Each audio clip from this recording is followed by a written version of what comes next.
No intro, Jack. Let's just run it, huh? Okay. Let's do it. T-Wolves with another offensive explosion tonight. They cruise past Portland, 133-109. That's your final. What's going on? Back in the lab, back at it. Another T-Wolves postcast right here, all part of the Locked On Podcast Network, which, thanks to you guys, now the #1 sports podcast network. Jack Borman with me, as always, Wolves expert, NBA expert. Please give him a follow on X at Jared Borman13. Luke Inman at Luke_Spinman. Go follow our guy Ben Beacon as well, host of the Locked On Timberwolves show each and every day. Lots to get into, Jack. Game MVP, biggest X factor, what we'll be talking about tomorrow as well. But just off the top, Wolves, obviously trying to build a little momentum, build a little chemistry before the All-Star break, snap out of that funk they were in the last 2 weeks. 138 points Monday night. What do they do tonight? They back it up with 133 more points. So quite the offensive explosion as of late. Already, we'll get into it. Already, just after a few games, hard not to think about the addition of Io being that spark plug, a little bit of a catalyst. But bottom line, man, Wolves have now, won multiple games in a row and kind of look like the best version of themselves as we enter the break. They did it tonight with the 3-ball, defensive rebounding, and winning the turnover battle in a big way.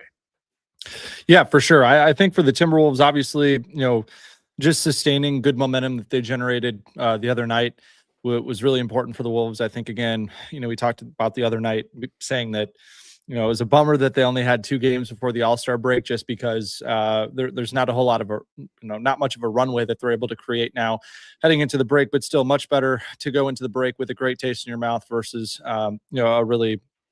a really tough one from last week. So awesome to see Julius Randle continue to play really well with a couple of great games heading into the break. Fouls up a triple-double the other night with a 41-point night. 23 of those came in the fourth quarter, 6-7 2-point, 8 of 9 from the free throw line in that fourth quarter. Drew 5 fouls in that fourth quarter himself. A situation where he knew Ant was questionable coming into the game with an injury, with an illness, was struggling a little bit, and just took over. Had 31 points in the second half, became the 9th Timberwolves player franchise history to have a 30-point half. It's the 3rd time that's happened this season. Ant's had 2 of them, so that was big. But Luke, my 4 keys coming into tonight: attack and pick and roll, win on the 3-point line, defensive rebound, and then turn Portland over. And starting with that last one, turn Portland over. I mean, Portland came in last in turnover percentage, last in opponent points off turnovers, and the Wolves and 28th, so 3rd worst in opponent fast break points.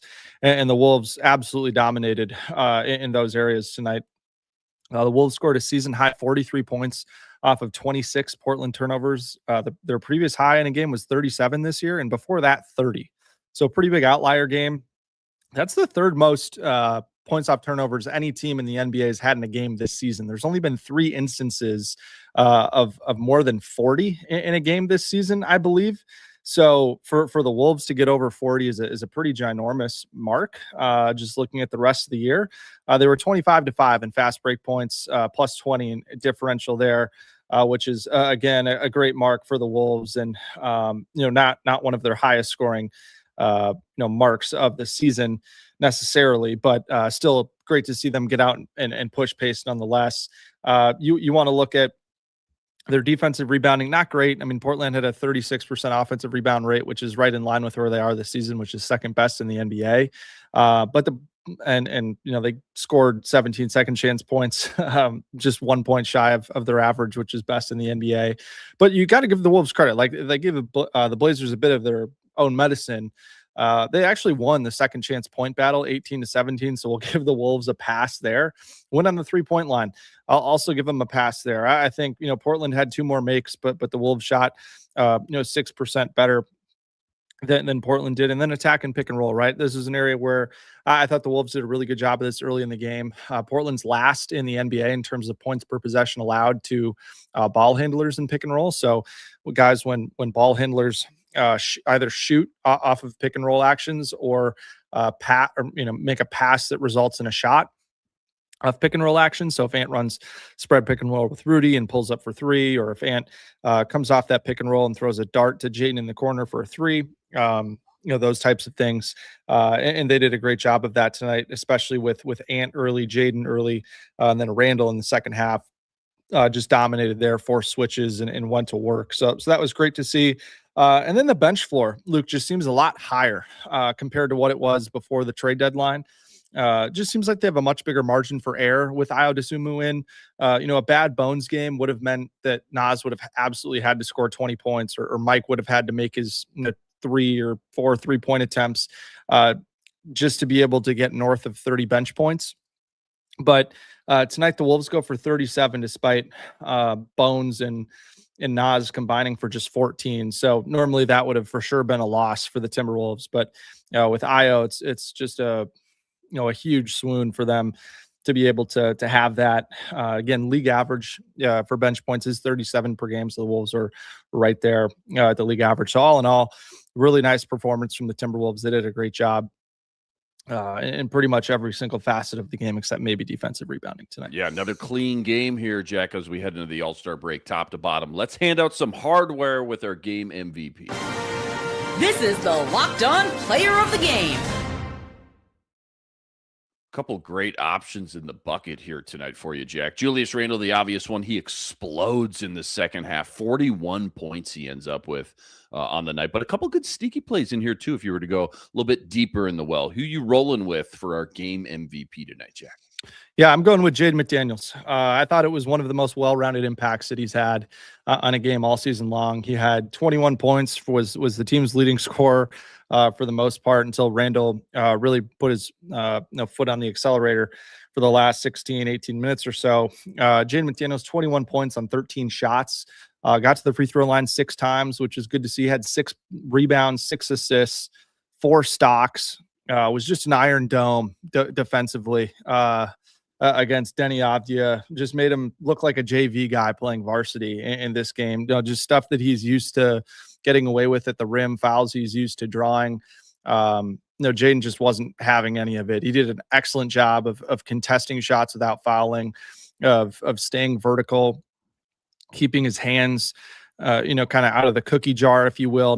Didn't really pick up any dumb fouls that I can think of in this game, and did an excellent job rotating on the backside and hustling back in transition to affect shots, did all that stuff. In the first 6 minutes of the third quarter, I think too was a really important stretch for Jaden. Had 2 offensive rebounds that he turned into 2 3-point makes, one for Ant off a missed shot, and then one for Julius off a missed free throw, which was great to see. And then attacked from the corner and dropped it off to Rudy for a dunk. All those plays came as part of a 12-0 Timberwolves run that kind of broke the game open. So it's great to see. And then you look at Denny Avdia's numbers tonight. 11 points, 3 of 14 shooting, 0 of 7 from 3, had 3 assists, 5 turnovers. I thought it was the best defensive performance Jaden's had, and just completely taking away another team's opposing star in a game this season. And not only did he just do it on defense, right? We already talked about what he was able to do on the offensive end of the floor. And Avdia was a minus 32 in this game. Worse, it sure minus felt 32.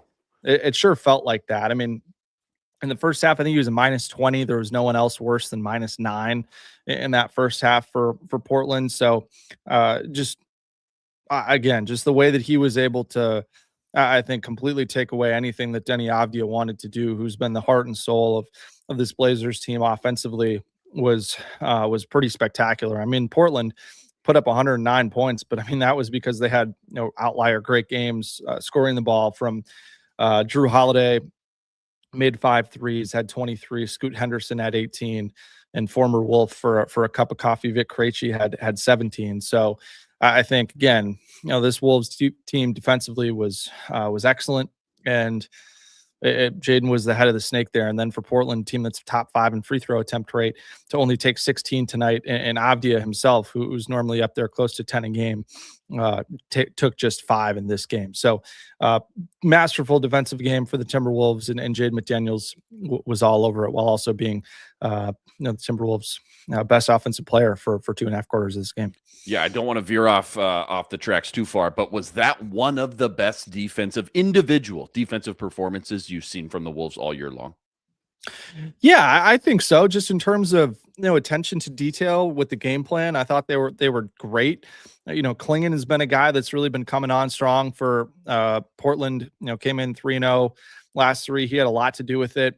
He wasn't really very impactful on the offensive end. Kamara had 30 points in their last game, made 8 threes, only took 3 in this game. He was a flush guy for the Wolves tonight. So they did a great job, I think, keying in and taking away a lot of what Portland wants to do. And really, 2 guys on the bench, Scoot Henderson, who's looked really good since he's come back. This is just his 3rd game back this season after tearing his hamstring in the summer. I think, again, it was a make other guys beat you strategy for the Wolves.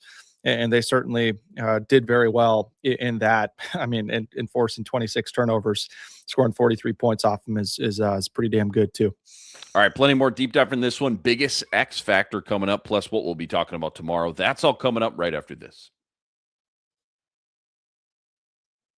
Quick reminder, tonight's episode brought to us by Monarch Money. You ever go check your bank account and go, where'd my money go? Dining out, online shopping, entertainment, so easy to lose track. Well, that's where Monarch Money comes in. It's not just another budgeting app. It's a complete financial command center. You can track all your accounts, your investments, your spending. It's all in one place. So you stop just managing your money and instead you start building some wealth. Take control of your finances with Monarch Money. Use the code LOCKEDONNBA at monarchmoney.com. You're getting 50% off your first year. That's monarchmoney.com. Code LOCKEDONNBA. You're getting half off your entire first year. This episode also brought to us by Prize Picks. Prize Picks, without a doubt, most fun I have playing daily fantasy. You can win up to 25 times your money this NBA season. Why I love it. So easy to play. All you got to do, you select 2 or more players to pick more or less on their projected stats. Could be points, rebounds, assists, 3-pointers, you name it. They got it. Plus, they now offer Apple Pay, quick and easy deposits into your account all season long. Right now, go to prizepicks.com/LockedOnNBA. Use the code Locked On NBA for a first deposit match up to $100.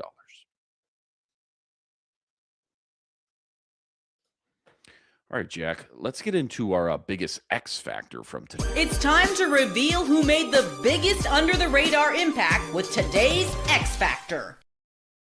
All right, 138 points last game, 48 hours ago. Buck 33 more tonight. Whoever your X factor is, I feel like it's got to be someone or something that's been a kind of a big catalyst for this offensive explosion. Who you got tonight? Biggest X factor?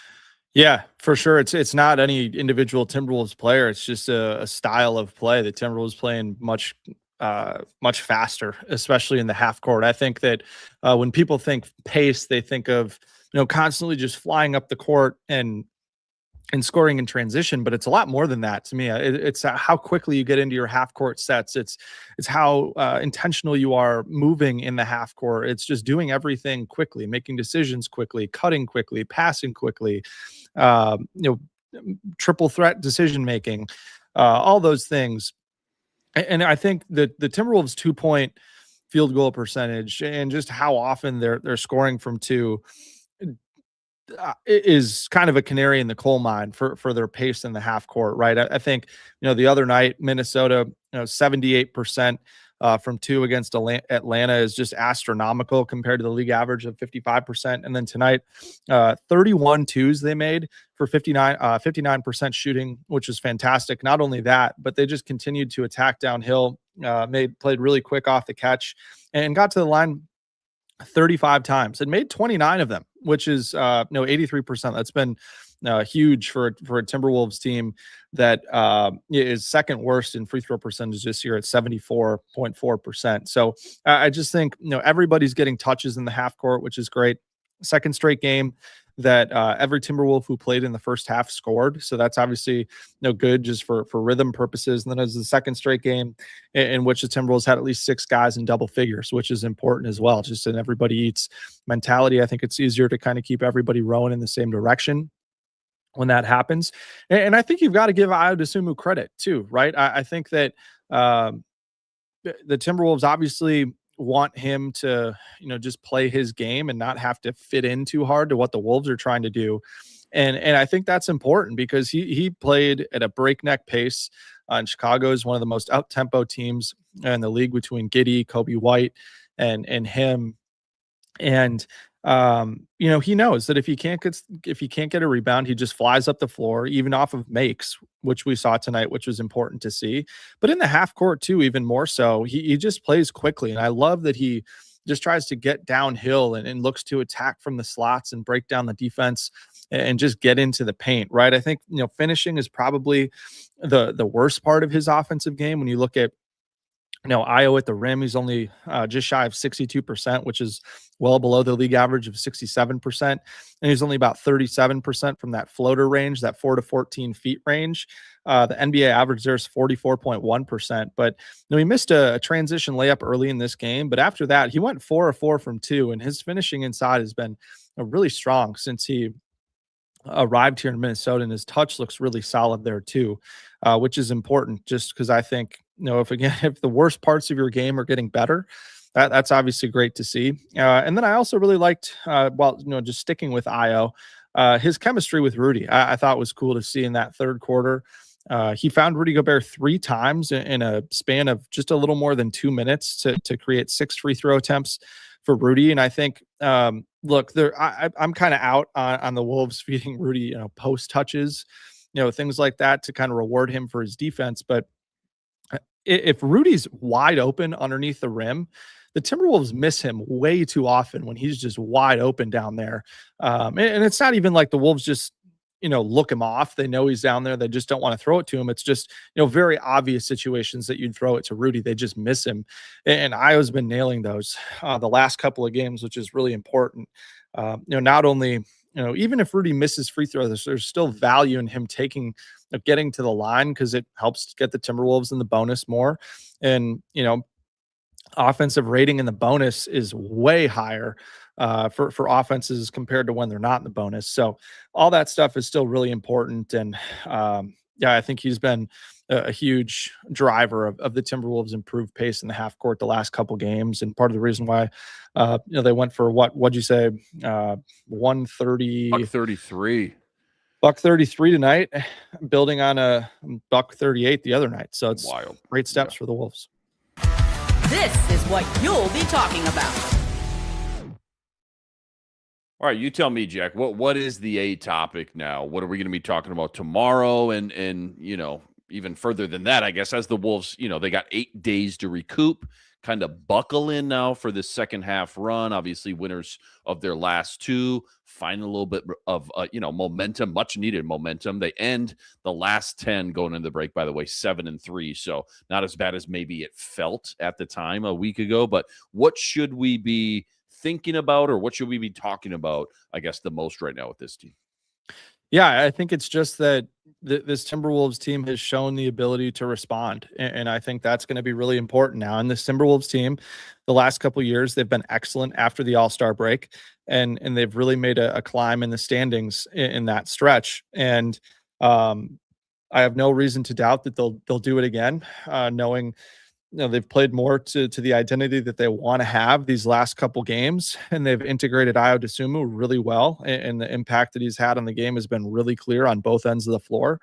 And I think just adding another guy that's a really solid rotation contributor is just going to allow everybody to stay a little bit fresher and kind of reduce everybody's usage across the board and not have quite as heavy of a burden for everybody to carry, which is really important. So I think you've seen glimpses of what this team can be. And I would urge Timberwolves fans to not get too caught up on regular season games. I think this team has mood swings in the regular season, and that just doesn't really happen in the playoffs with not as much travel. Guys, it's easier to lock in on the game plan. There's more practice time, things of that nature that I think really matter. And so we're going to see more of that, especially coming out of the All-Star break. And then lastly, they'll get some reinforcements after the All-Star break as well. TJ Shannon will be back and ready to go once the All-Star break ends. He had 30 points in 21 minutes tonight in the G League. It was his second game in the last 3 days. I know he didn't play great in that first game back, but sometimes you just got to get the first game out of the way. Mike Conley will also be back at some point after the All-Star break. I know people in the chat have said what they've said about Mike this year, but he is at worst an awesome locker room guy who has an intimate knowledge of the system and can sometimes be a better messenger for some of the things that the coaching staff wants to say, but maybe comes from a little bit of a different voice. And then also potentially another buyout guy. There's a reason why some of the buyout market stuff hasn't materialized yet. The Wolves can tap into some of their mid-level exception if they need to go paying above a prorated minimum, which is typically the going rate for a buyout. So Tim Connolly said during his media availability on Friday that we might see some familiar faces, plural, in response to a question about the buyout market in the and kind of in the aftermath of the trade deadline. So you think maybe also a guy like Kyle Anderson in Memphis is a guy that could get bought out. His contract next year is non-guaranteed. So it's just all going to have to happen before March 1st. Like Random Planet said there, just because that's the last date that you can sign players as free agents and still have them be eligible for the postseason. So you could also see Johnny Juzang be a guy. I believe he's out. He's either out or very close to being out of games that he can be active for. He's also going to be a guy that's in contention for that final roster spot, very similar to what they did with Jalen Clark a year ago. And then they signed Bones Highland to a two-way contract to fill that spot, retained his rights going into the summer. And so you might see the Timberwolves go that route to get kind of a leg up on free agency this upcoming summer. Great stuff per usual, Jack. Another fun night. T-Wolves grab a little momentum before the All-Star break with a Portland beat down, 133-109. That's your final. 34-22 now on the year, 12 games above 500. Much love to all you guys, all the everydayers out there that always make us your first listen. All you guys coming in the chat with us from game to game. You guys were great. Per usual, again tonight, like and subscribe, please, if you haven't already. Go follow Jack at JRBorman13. We're back next Friday, 8 days off. Then it's back at home against Dallas. That should be a great one. 6:30 p.m. tip for that. Appreciate you. We'll talk to you next time. Send it out.